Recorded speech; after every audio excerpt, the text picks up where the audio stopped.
Paris dans le 16e arrondissement à 2 pas de la Tour Eiffel. Quelques privilégiés ont rendez-vous pour une soirée très privée. Ici, on ne rentre pas sans avoir un mot de passe. J'aime Louise et les abricots. Gnac, gnac, gnac, gnac. Dans ce bar éphémère, un établissement ouvert pour quelques jours seulement, on vient s'amuser entre amis, écouter de la musique, mais surtout déguster une cuisine hors du commun. C'est très bon. C'est du lomo. C'est quoi? Porc et piment. Très bon. Sud-ouest. Iñaki à fond. Au fourneau, c'est Iñaki Aspitart. Il a 34 ans et un look inattendu pour un cuisinier. Formé par des chefs renommés, c'est l'un des cuisiniers parmi les plus audacieux du moment. Ce soir, il prépare une spécialité à base d'huîtres et de pamplemousse. En fait, l'idée, c'était juste de faire des huîtres en spray pour retrouver de l'iode aéré. On les a juste mixées, un tout petit peu citronnés. Le résultat ressemble à de la mousse à raser, mais en fait, c'est bien de l'huître. Et c'est un gros succès.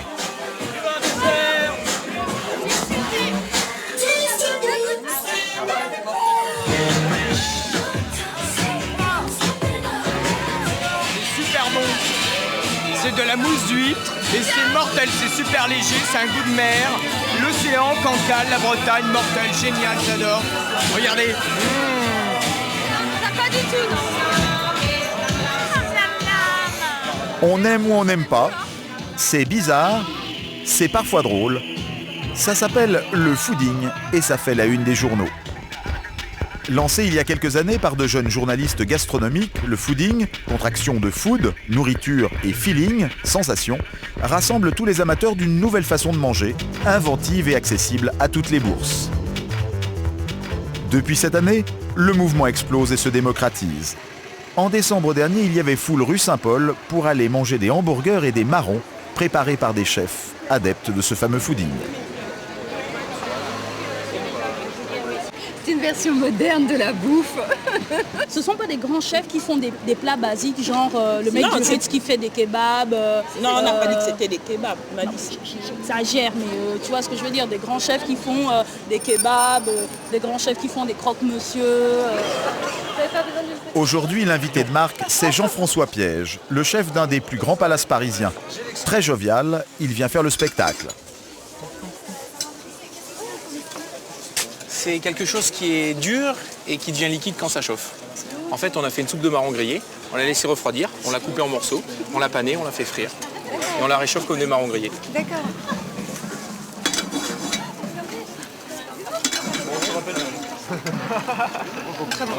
L'important, c'est d'aller à la rencontre des gens et la convivialité naît de ça. Et donc, plus on aura dans nos cuisines une capacité à rendre ces cuisines conviviales et pleines de plaisir, et plus on aura de monde dans nos restaurants. Donc, c'est important d'aller à la rencontre des gens. Le best-of de notre chef 2 étoiles ce soir, c'est cette version du hamburger. Lui préfère appeler cela du pot-au-feu. C'est des hamburgers de pot-au-feu qu'on a servi avec du réfort râpé, mais frais. Et on a fait des petits légumes séchés qui seront la garniture du burger, d'un pot-au-feu, compression d'une sauce tartare. Ça peut paraître un peu gadget dit comme ça, mais en fait, il y a une idée très précise dans l'esprit des organisateurs de la soirée. Dans le fooding, il y a une énorme notion d'amusement, ça c'est vrai.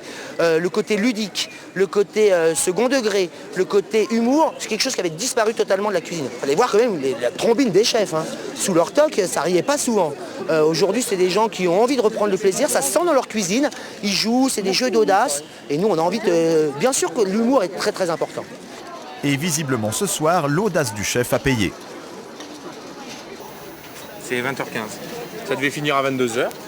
Mais bon, les gens sont servis abondamment et j'espère qu'ils ont pris du plaisir. C'était le but en tous les cas. C'est pas à moi de le dire. Conclusion reviendra l'année prochaine. Jean-François Piège, il faut dire, n'en est pas à sa première opération de déstabilisation culinaire. Dans son restaurant d'un des plus grands palaces de Paris, il est même réputé pour cela, brouiller les repères des gastronomes. Du bonbon à l'esquimau, en passant par le cornet de frites, chez lui le client découvre dans son assiette des plats de tous les jours, revus et corrigés, à prix Palace bien sûr. C'est des copeaux de pommes de terre qui sont frits sur un tube et qui sont super croustillants. Donc on a un plat, on a un goût qu'on connaît tous, on leur a donné une forme et une texture différente. cette formule, vous pouvez vendre des frites en cornet dans un grand palace. Oui, mais on a mis un petit trombone doré. Alors c'est pas un nuage atomique, c'est une barbe à papa, mais qui est un petit peu virtuelle. Parce que quand on va verser le jus, elle disparaît.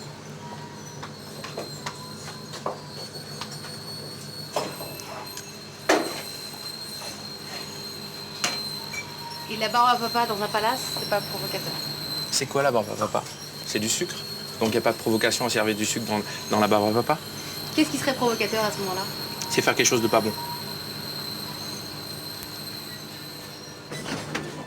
Le mouvement est devenu un vrai phénomène à Paris. Mais pas seulement. Nous sommes dans la campagne lyonnaise, au château Escoffier. Ce monument du XVIIe siècle abrite une célèbre école hôtelière.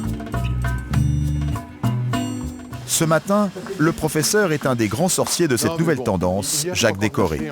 On a fini, c'était 5h moins 20. Et voici les élèves, toute une promotion de jeunes cuisiniers japonais. L'accueil n'est pas banal. Bonjour. Bonjour à tous. Le cours, c'est une recette. Aujourd'hui, la choucroute. A priori, tout ce qu'il y a de plus classique, mais Jacques Décoré l'a complètement réinventé. En fait, ce que je veux réaliser, faire passer dans le principe un petit peu de la cuisine que je pratique, c'est jouer avec les gens, avec les clients. Essayer de leur faire imaginer un plat alors que c'est complètement différent. Ce plat, il l'a baptisé choucroute imaginaire. L'idée, c'est de retrouver le goût de la choucroute, mais en repensant les principaux ingrédients. Concentré de jus de choucroute. À côté d'une toute petite feuille de chou, ce jus de choucroute. Il va le transformer en gelée. Et là, on va avoir en fait un trait de jus de choucroute. Il n'y aura même pas de saucisse, remplacé par un lobe de foie gras. C'est le côté, là, donc on l'a fait tremper dans le lait. Donc on démarre notre foie. Quelques minutes de préparation. Le foie gras est juste poêlé. Le jus de choucroute est devenu solide. On va disposer sur le chou. Et on va rajouter... Une petite touche pour rappeler la tradition, tu l'as. Le jus de chou rouge. Et pour finir, le jus de genièvre. Et donc si on mélange, si on met tout l'ensemble dans le palais, on va retrouver tous les éléments de la choucroute. Voilà à quoi ressemble la choucroute du maître. Ça change. La cuisine a évolué, donc il faut que l'on évolue et des gens comme Jacques Décoré font totalement partie de ce que l'on veut montrer aux étudiants japonais de l'école Tsuji. Tu vas pas trop loin, Jacques? Il n'y a pas de trop loin, chacun fait la cuisine avec son cœur, sa personnalité et il n'y a pas de limite. Les Japonais sont subjugués et encore ils n'ont rien vu.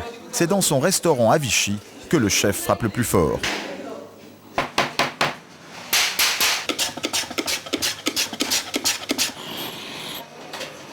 L'homme est un ancien élève des grands classiques, Trois Gros et Passard. Il a été meilleur ouvrier de France il y a 10 ans et pourtant il tente par tous les moyens d'imposer une cuisine complètement déjantée. Mettre un petit peu d'huile et un peu de maldon. Le poivron qui a été grillé, huile d'olive dessus, maldon. Quand il va manger ça, je veux qu'il se repense à l'été dernier, quand il a été assis au bord de la piscine, au bord de la pelouse. Bref, il y a toutes les senteurs du barbecue. À la table 2, à la table 5... Sa pâte, c'est une cuisine à renifler, à picorer, une cuisine à croquer, voire à aspirer. Le chef a fait sa renommée avec un plat particulièrement surprenant, cette ligne de tomates séchées à aspirer à la paille. Ce client est venu spécialement de Suisse pour goûter aux fantaisies du maître. La ligne de tomates sèches explosive. Donc vous avez l'eau de tomate pour vous humidifier votre bouche. Et moi je vais vous mettre donc de l'huile de manille. Allez-y. Voilà. Et donc ensuite, vous prenez la paille et vous aspirez la ligne.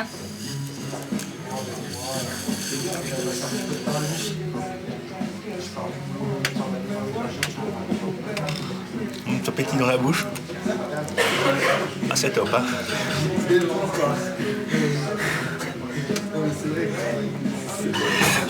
Vous êtes accro? Oui. Une ligne de poudre, une paille, l'allusion à une substance illicite est très claire. C'est explosif, c'est super. Vous sentez comment? C'est le nirvana. Vous planez? Ah, peut-être pas, parce que c'est quand même que de la tomate. Il n'y a rien de répréhensible, mais c'est vraiment... C'est grand. C'est grand. Moi, le message que je voulais dire, je suis cuisinier, je crois que je suis passionné. Moi, j'ai pas besoin de me détruire avec de la cocaïne ou tout ça. Je me détruis avec les choses que la nature fait, puisque je cuisine. La provoque ne s'arrête pas là. Voilà sacrilège des escargots dans un emballage de fast-food. À 95 € le menu dégustation, le spectacle est au rendez-vous. Sauf que c'est parfois un peu trop audacieux pour certains clients. La dernière fierté de Jacques de Corré, c'est cette perle d'huître. De temps en temps, elle a un peu de mal à passer. Alors voici donc l'huître du 21e siècle. Vous prenez la boule, vous la tenez dans votre main, vous la tenez par la petite queue qui est en dessous, vous mettez la boule entre la langue et le palais et vous la faites éclater. Et vous retirez le papier film. Comme l'huître, elle part toute seule.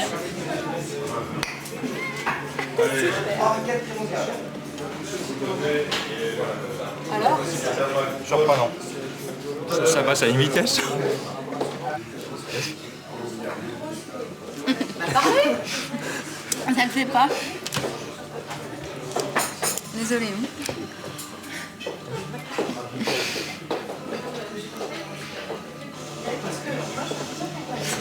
C'est bien la nouvelle cuisine.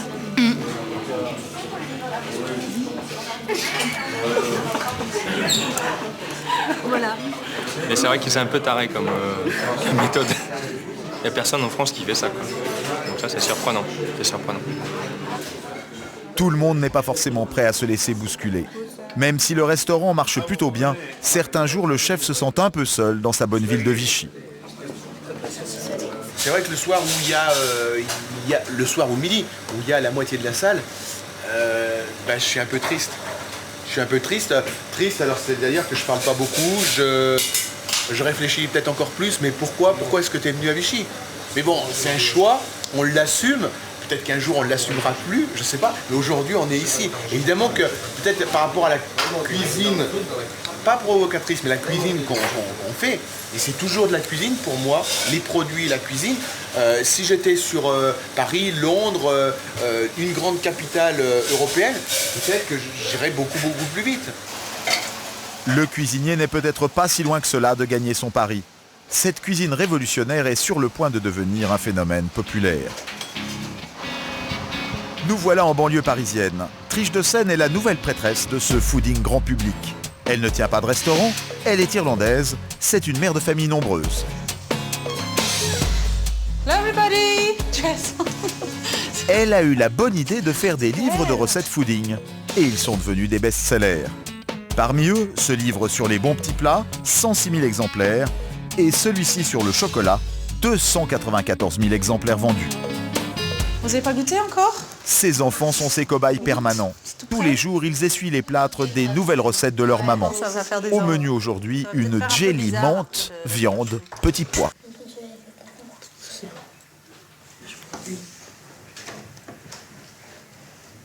Alors? C'est à quoi? C'est à quoi? T'as trouvé? C'est à quoi? C'est quoi? Ça ressemble à quoi? Des petits pois. Voilà, il y a un petit pois dedans. C'est très bon ou c'est moyennement bon? Moyen. C'est quoi? C'est quoi avec toi? Vas-y, goûte. Dis-moi ce qu'il y a dedans. Il y a les petits pois, ouais. Ouais, mais autour c'est quoi? Ça goûte quoi? C'est très salé. Il y a de la menthe, non? Ouais. Tiens. C'est bon, hein. Je sais pas. Tiens. Je dirais pas devant... Mais si, t'as le droit, vas-y. Bah, c'est pas génial. Ça ne plaît pas aux enfants, mais ça n'arrête pas la jeune femme, car ses livres sont destinés aux grands. Ce qui compte, c'est que ce soit surprenant. Elle s'inspire des chefs les plus en pointe du fooding. Il faut aussi que ce soit simple à faire, et pour cette recette, ce n'est pas On gagné. m'a dit qu'il suffisait de simplement tirer un petit peu sur les côtés. Décidément, c'est un peu la cata, le jelly, aujourd'hui. Oui, c'est vraiment la cata. Donc c'est très important comme information, encore une fois, pour les bouquins, parce que franchement, si j'y arrive, vous arriverez, et si j'y arrive pas, au bout d'une journée d'essai, etc., la cuisinière ou le cuisinier à la maison qui doit faire un repas, que ce soit pour recevoir après une journée de boulot, il ne va vraiment pas vouloir se lancer dedans. Donc c'est encore un processus d'élimination qui est très utile. Mais avant d'être publiée, encore faut-il que les recettes passent le test de ses amis. La jeune femme prépare actuellement son 7e livre et ce soir, pour les petits pois en gelée, c'est le grand examen. Les premiers invités arrivent, 2 bons amis, familiers des dîners en ville. Et voilà le grand examinateur, Emmanuel, son éditeur.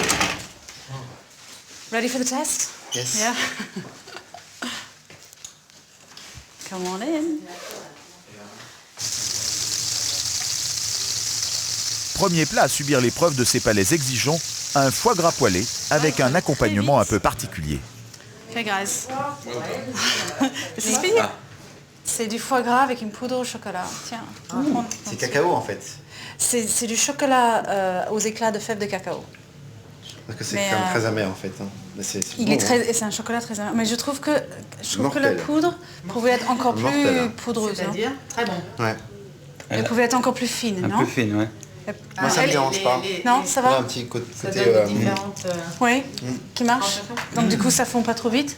La première impression des amis est plutôt bonne, mais l'éditeur n'a pas encore livré son verdict. Éclat de fèves de cacao et cacao. Ouais.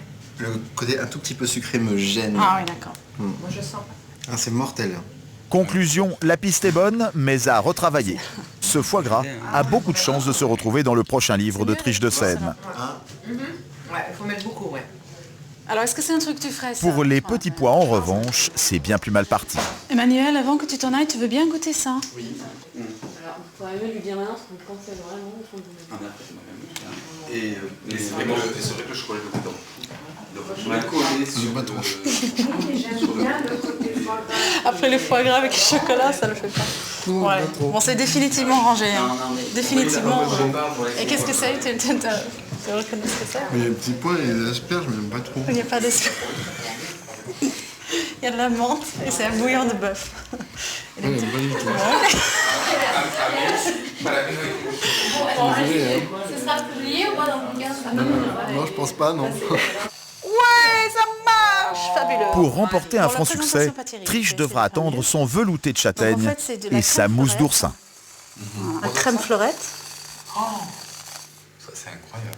Donc pour donner un petit goût iodé. La création figurera parmi les recettes phares de son prochain livre. C'est un cheesecake déconstruit. Ces révolutions dans la cuisine ont complètement redistribué les cartes de la gastronomie. Désormais, il faut aller à Londres pour trouver la nouvelle capitale de l'expérimentation culinaire.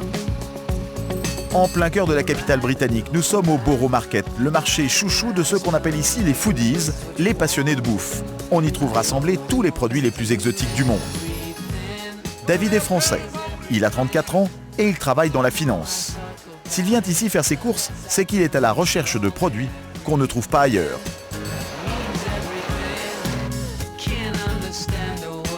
Vous trouvez votre bonheur? Pour l'instant, ouais. J'ai topinambour, j'ai des vitelottes, c'est des petites pommes de terre violettes. Ah. Voilà. Pour la couleur, vous le connaissez pourquoi? Ouais, c'est pour la couleur. Ce marché, David l'arpente au moins une fois par semaine. La cuisine, c'est son principal loisir, une passion dans laquelle il est tombé presque par hasard. En fait, c'est en piquant un bouquin de cuisine à une copine de ma mère. J'ai commencé tout de suite par une recette super compliquée et finalement j'ai réussi à la faire. Donc je me suis dit, bon bah pourquoi pas continuer. La recette fit ce jour-là son petit effet. Depuis, le jeune homme utilise la cuisine pour briller en société. C'est même devenu pour lui une arme de séduction. Ce soir, il a invité 5 copines à dîner, pas moins. Voici le programme. Coquille Saint-Jacques au topinambour, agneau au boulgour, gelée de grenadilles. David connaît ses gammes sur le bout des doigts. Jusqu'à l'apothéose du dessert, mangue poêlée sabayon de chocolat, arôme bois de santal. Est-ce que... Le chocolat, c'est le plaisir, quoi. C'est orgasmique. Le mot qu'il fallait dire.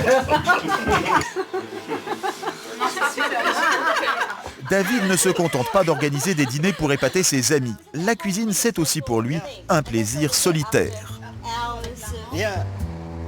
Pour tester de très bonnes tables, il est même prêt à prendre le train. Aujourd'hui, il fait une 50aine de kilomètres pour aller déjeuner. Dans le fin fond de la campagne anglaise, dans ce restaurant, le Fat Duck. De l'extérieur, l'établissement ne paye pas de mine. Pourtant, l'année dernière, il a été sacré meilleur restaurant du monde. 2 hôtesses à plein temps s'occupent du standard. Pour réserver, il est indispensable de s'y prendre plusieurs mois à l'avance. Je suis vraiment désolée, tout est complet pour le samedi soir dans les 2 prochains mois. On n'a aucun samedi disponible avant le 18 mars. Très bien, merci, au revoir.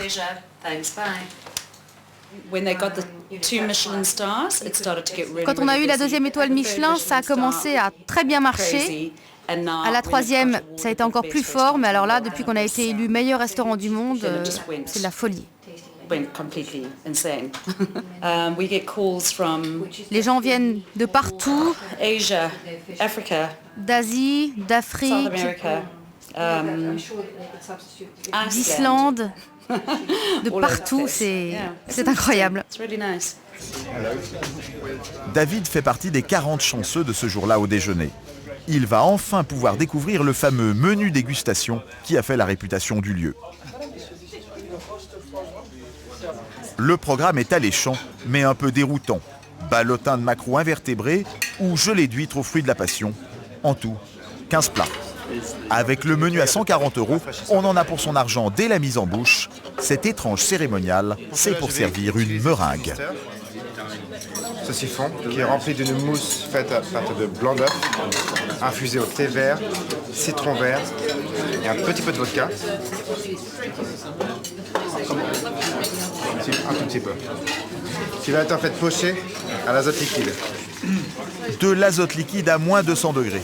Le restaurateur est le premier à utiliser cette méthode pour préparer un plat. David n'en revient pas.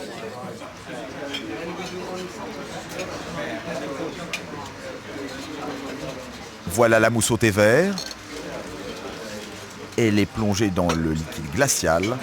Quelques secondes suffisent à la figer. Ça change un peu du grand service à la française. Ça fait un peu service du 21e siècle. C'est la même consistance qu'une meringue. Je la prendre délicatement entre les doigts. Et vous allez l'avaler en un seul coup, sans essayer de croquer dedans. Parce qu'en fait, elle est un petit peu comme ça, croustillant à l'extérieur. Mais c'est relativement un petit peu comme un sorbet à l'intérieur. L'astuce, c'est que la meringue contient un gaz qu'il faut expulser par le nez.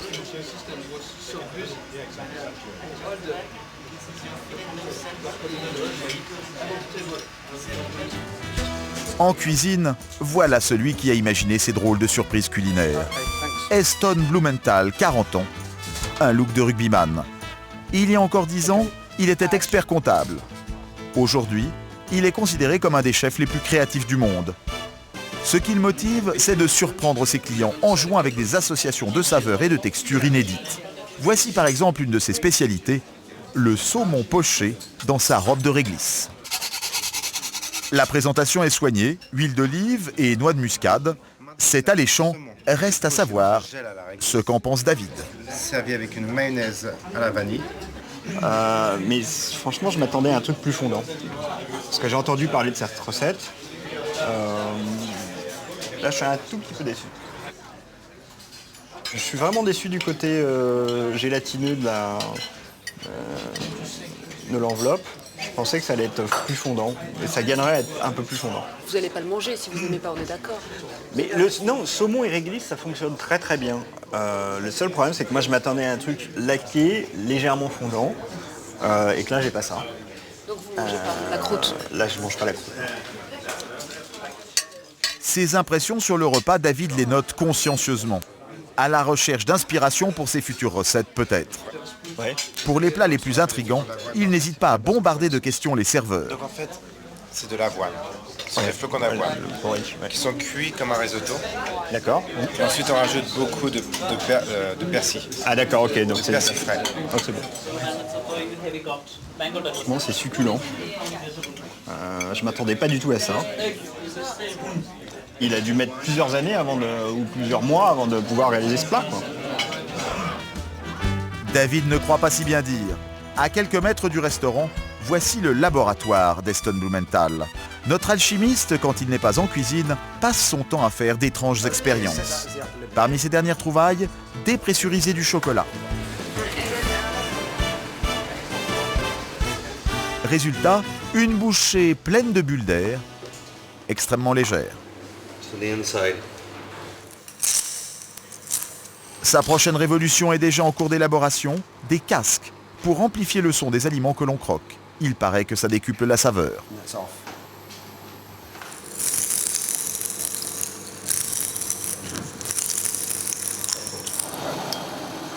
Mais le terrain de jeu favori de notre homme, ça reste la cuisine à l'azote. Une cuisson ultra rapide, par le froid, et à chaque fois, un véritable spectacle. Notez que le réchaud n'est pas allumé, il n'est là que pour la mise en scène. C'est un brûleur, tout ce qu'il y a de plus classique. Pour flamber.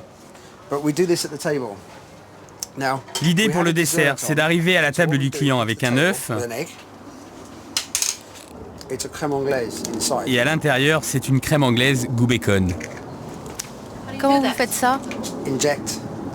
On vide l'œuf et on réinjecte le mélange à l'intérieur. Ensuite, on incorpore l'azote liquide.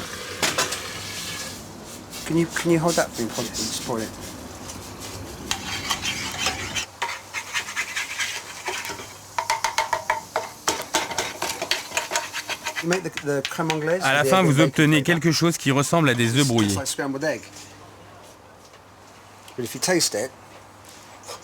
Mais en fait, quand vous le goûtez, c'est de la glace qui a le goût d'œuf bacon. Vous seriez pas un peu fou?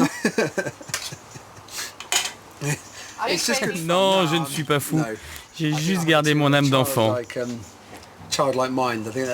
J'aime bien rigoler. Le meilleur restaurateur du monde a gardé une âme d'enfant. Et si c'était ça la vraie recette de la cuisine de demain?